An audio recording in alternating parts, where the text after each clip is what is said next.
Un pas en avant dans la lutte contre la secte islamiste Boko Haram. Après plusieurs mois d'attente, la force mixte multinationale chargée d'éradiquer Boko Haram se met en place. Le général nigérian Bouba Dubé-Créo prend ce vendredi 11 septembre ses fonctions du commandement du premier secteur de la force mixte multinationale, une zone qui comprend le nord du Cameroun jusqu'au lac Tchad et la ville de Gambourou au Nigeria. Cette mise en opération est saluée par les troupes et les populations.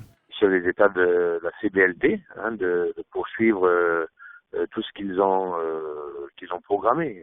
Donc, je pense également que ça traduit que les Africains peuvent être capables de faire quelque chose ensemble.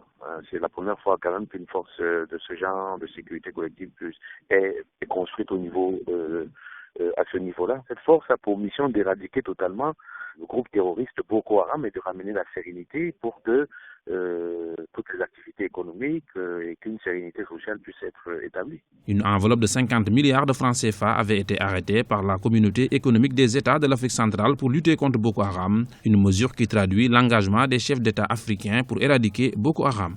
La prise de fonction du général nigérian à la tête de la force multinationale pour lutter contre Boko Haram est dans l'ordre des choses du processus qui a été mis en place depuis la décision des chefs d'État de constituer cette force. Ce qui signifie en clair, au point de vue opérationnel, la meilleure coordination des actions de la force multinationale, la prise en compte au niveau des échanges des informations et la mutualisation des moyens. Rappelons que la force mixte multinationale comprendra à terme 8700 hommes déployés sur 3 secteurs.